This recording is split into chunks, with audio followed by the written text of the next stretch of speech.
in excelsis, Hosanna in excelsis, in excelsis, in excelsis. Selanjutnya, bukan keempat, kelima, keenam, ketujuh. Jadi, ada degradasi dari hierarki seperti ini. Siap, Padre. Dan pergilah ke gereja yang ada semua. Jangan ada hanya satu saja.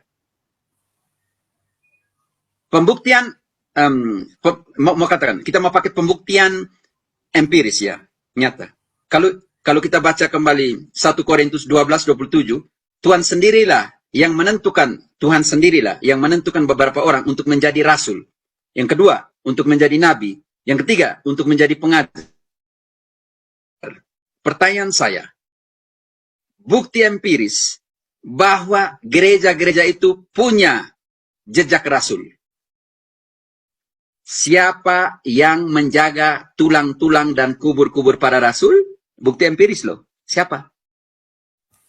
Katolik. Ayo jawab. Ya, Katolik. Siapa bilang tidak? Ayo, siapa yang bilang tidak? Bahkan sampai dari bukti empiris mohon maaf Padre, bahkan sampai yang dikatakan sebagai suksesi dari Rasul Andreas, yaitu saudara-saudara kita yang ortodoks, makam Rasul Andreas itu ada di Roma, di Italia, di gereja Katolik, bukan di gereja mereka. Ya. Di gereja para rasul, Jadi, bagaimana? Jadi ini bukti historis dan bukti empiris loh. Yang di sini ada para rasul tuh ini. Ayo, siapa yang mau katakan bahwa di gereja mereka ada tulangnya para rasul? Buktikan. Bukti empiris bahwa 1 Korintus bab 12 ayat 27 itu digenapi. Bahwa Tuhan sendiri yang menentukan beberapa orang supaya menjadi rasul, supaya menjadi nabi, supaya menjadi guru, pengajar.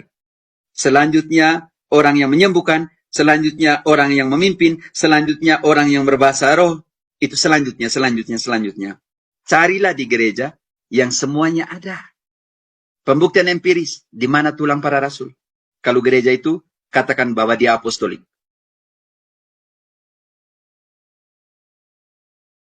Pertanyaan kecil. Yang meruntuhkan semua lah. Kalau begitu tidak ada kesinambungan suksesi apostolik. Kalau kita kembali dari 266 sampai dengan Paus Fransiskus, kita kembali ke belakang, sampai dengan Paus pertama yang sendiri dipilih oleh Yesus di atas Petrus dan diberikan kunci kerajaan Allah. Dan yang menerima kuasa, yang menerima kunci akan dipanggil Paus, Papa, Bapa, Pope. Dan Papa artinya Petri Apostoli Postatem Accipiens. Petrus Rasul yang menerima kuasa. Oke. Jadi bagi teman-teman yang menanyakan, mana ada ayatnya Paus? Mana ada ayatnya Paus? Kan selalu begitu seperti yang di live chat ini Victor Yos ya. Kok sudah mereka dari tadi diberitahukan, diberi dari awal-awal tadi. Tetapi mereka kok tiba-tiba sama seperti mohon maaf non-Kristiani ya. Karena hanya non-Kristiani yang menanyakan hal-hal yang tidak ada di dalam situ, di dalam Alkitab. Seperti menanyakan mana ayatnya Yesus minta disembah. Mana ayatnya Yesus adalah Tuhan. Mana ayatnya Tritunggal. Kan sama mereka seperti orang-orang yang tidak percaya Kristus. Orang-orang non-Kristiani yang selalu bertanya hal-hal yang mereka tidak temukan di Alkitab. Mereka menanyakan hal itu. Jadi bukan tidak ditemukan, Angel, bukan tidak ditemukan, hanya mereka menutup seperti itu. Ya. Maunya letterlek gitu loh, maunya letterlek tertulis di situ. Ya baca kitab suci kalau begitu, baca baik-baik tuh kalau begitu suruh mereka. Iya begitu Pater. Jadi tiba-tiba kok mereka jadi kayak kelihatan loh, katanya orang Kristen tapi kok pertanyaannya seperti bukan orang Kristen gitu loh. Oke, terima kasih. Malam ini kita santai-santai seperti ini. Erik, 10 menit lagi ya, saya turun ya. Siap, Romo.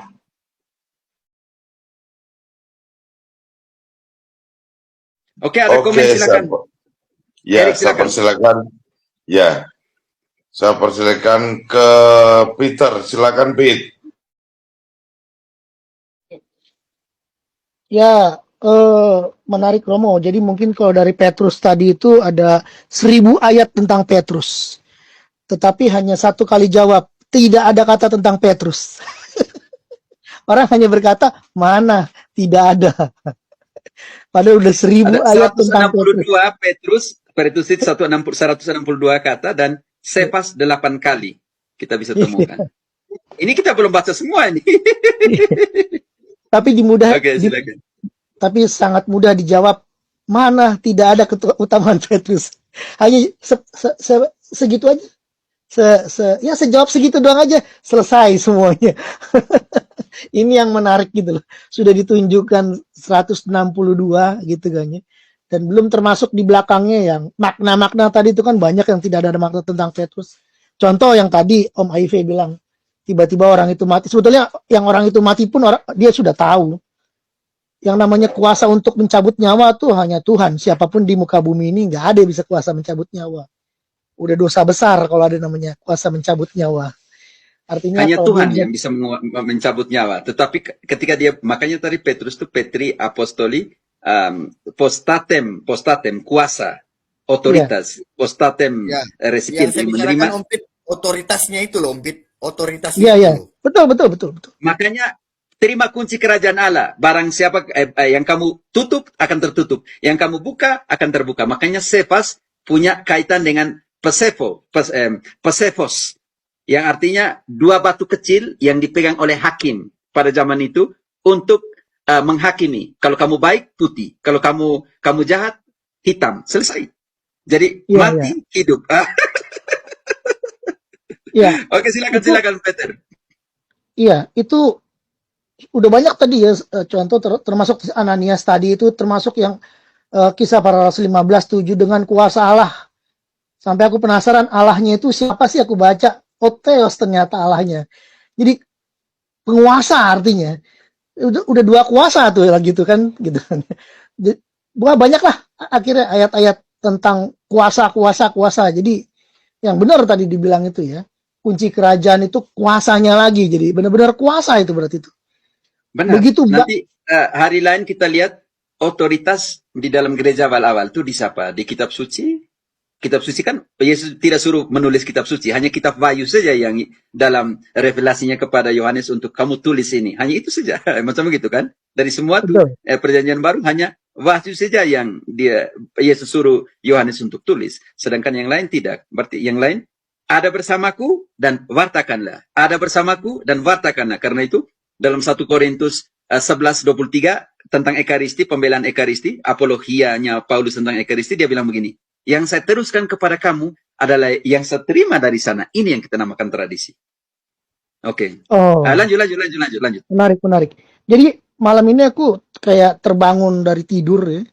Dengerin Romo gitu. Tetap bukan terbangun dari tidur tentang ini Romo, tentang kuasanya itu loh Romo. Ya kan ibarat kata tadi kan diberikan kuasa ya, kuasa. Gimana bunyinya ayatnya begini, apa yang kau ikat di bumi akan terikat di bumi, akan kau lepaskan di surga akan terlepas. Itu kan kuasa ya. Ternyata kuasanya tuh banyak, maksudnya kuasanya banyak tadi itu ya. Kuasa membunuh orang, mencabut orang, kuasa memberikan kunci, menghapuskan dosa, menghapuskan dosa. Iya. Kuasa untuk ambil ini loh. Kamu tahu bahwa saya ini dipilih Tuhan dari antara kalian supaya melalui mulutku semua bangsa-bangsa mendengarkan kabar gembira. Maka dia melakukan perjalanan apostolik yang kita temukan bahwa dia mengunjungi dalam bahasa Spanyol semua, tetapi dalam bahasa Indonesia dikatakan mengalukan kunjungan kemana-mana. Artinya sama dengan semua, macam begitu. Berarti gereja yang satu waktu itu, tidak ada gereja yang lain. Kalau gereja yang berbeda, maka Petrus ngapain kunjung kalau itu berbeda? Ini loh logika teman-teman. Saudara-saudara kita yang Kristen, coba kamu analisa ini. Oke, silakan Peter. Iya, jadi benar-benar malam ini aku hanya satu frase dari semua panjang Romo bicara itu, satu frase. Ya kuasa tadi itu, maksudnya melek juga. Oh iya, banyak ayat-ayatnya kuasa tadi itu benar-benar kuasa yang luar biasa, kuasa yang benar-benar kuasa ya. Segala macam kuasa ada lah pokoknya. Tadi udah kita Ya bahas Peter, tuh. kalau tidak kan paus kan papa tidak bisa, kalau begitu ganti papa. Papa tidak lagi berarti Petri Apostoli Postatem Accipiens. Berarti Petrus Rasul tidak menerima kuasa kalau begitu. Kalau tidak yang pertama dia berikan itu kuasa. Untuk menerima kuasa dia harus menggantikan namanya. Iya, iya, iya. Iya. Ya, Itu aja dari Oke, aku, silakan. Romo. Menarik tentang semua dari bahasa adalah tentang kuasa tadi itu sudah dibuktikan segala macam ayat tanpa harus macam-macam segala macam. Tapi video ini khusus akan aku ulang, Romo. Besok sambil aku kerja itu akan aku ulang. Catat ayat-ayatnya, ulangi. Ini penting sekali. Cintailah. Makanya yang kita tutup tadi dengan Yohanes 10, yang penting sekali, yang kita tutup dengan Yohanes 10, 16, sampai 18, katakan bahwa semoga mereka semua bersatu ya. Satu kawanan di dalam satu gembala yang sama. Satu gembala.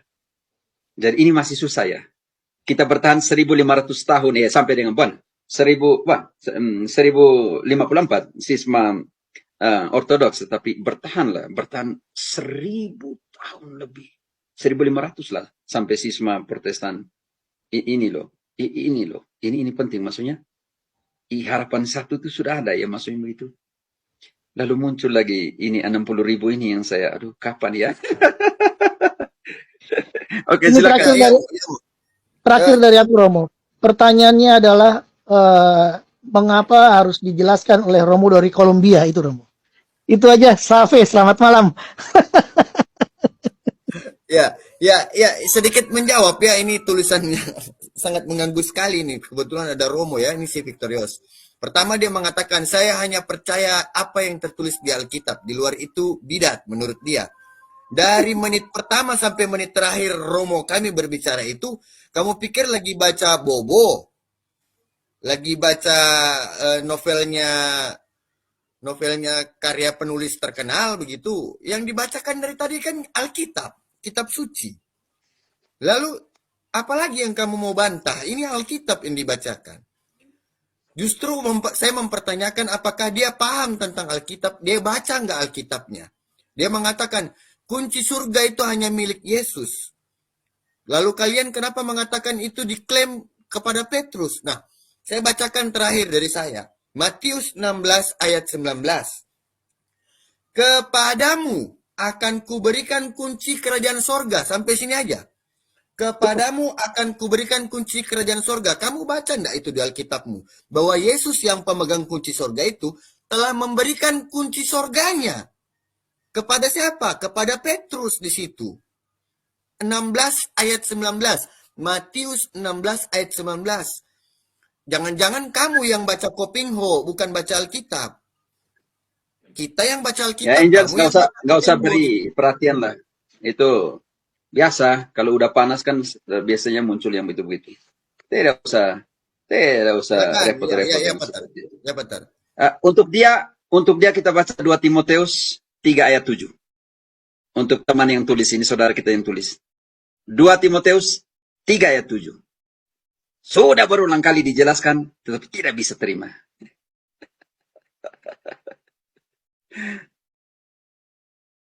Tolong dibaca itu. 2 Timoteus 3 ayat 7. Siap. Memang kalau panasnya, kalau kita baca dari ayat 1 ya. Tapi ayat 7 aja langsung. Yang walaupun selalu ingin diajar, namun tidak pernah dapat mengenal kebenaran.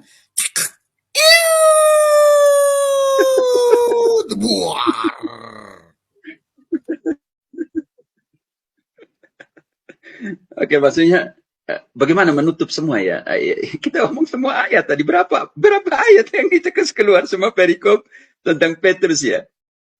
Yesus itu kunci. Wahyu 1 ayat 18. Tetapi dia kasih kunci. Artinya ke Petrus berpartisipasi di dalam misinya Yesus. Yesus itu adalah gembala.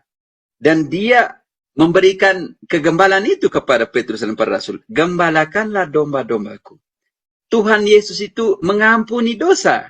Tetapi dia memberikan kuasa pengampunan dosa itu kepada Petrus dan rasul-rasul. Terima Roh Kudus. Yohanes 20:23. Barang siapa kamu ampuni dosanya, dosanya diampuni. Apa yang dibuat oleh kita adalah berpartisipasi di dalam imamatnya Tuhan, di dalam misinya Yesus. Selesai. Kalau begitu tentang waktu pembayaran pajak tadi. Yesus bilang begini ya. Yesus bilang, tanya lagi pendapat Petrus, apa yang kamu pikirkan? Saya minta pendapatmu dong. Bahwa pajak itu harus dibayar orang asing atau orang pribumi yang harus bayar pajak. Kita jangan menjadi batu sandungan. Pergilah memancing. Ikan pertama ada 4 dirham saja. Bayar untukmu dan untuk saya. Jadi ini penting maksudnya. Nah, dalam pengertian ini, bagaimana misi disatukan. Nah, Yesus selalu ada Petrus di situ. Kuasanya juga seperti itu ya. Dalam pengertian Tuhan Yesus, kuasa Allah menghidupkan dan mematikan. Yang kita lihat tadi kisah para rasul ya tentang Ananias. Oh, dia mati juga maksudnya. Istrinya mati, maksudnya jatuh. Karena, Petrus ini begini ya, maksudnya seperti ini. Artinya bagaimana berpartisipasi di dalam misinya Yesus. Oke? Santai aja. Siap, terima kasih Romo. Bro Jimmy, silakan. Saya monitor aja Paman, tadi dipanggil Om Peter soalnya senyap, takut nggak bisa end live-nya. Oke, berarti kita masuk Oke, poin. Angels, jadi begitu ya, tulis begitu ya. Siap Romo. Siap. Ibu Bapak dan rekan-rekan, sebelumnya saya mohon maaf, kita nggak bagikan link streamnya biar padat apa yang diuntai oleh Romo berdasarkan ayat-ayat ya. Jadi nanti juga teman-teman yang menonton ulang juga tidak jengah, tidak bosan terlalu panjang. Ya Romo, terima kasih Romo. Sekali lagi dan mohon berkatnya Romo untuk kami semuanya. Oke, kalian lanjut, terserah saya pamit juga. Oke. Siap Romo. Pertolongan kita sama Tuhan yang menjadikan langit dan bumi. Tuhan bersamamu dan bersama rohmu. Dan oleh perumpangan tangan ini doa dari semua orang kudus di surga, kita semua yang berpartisipasi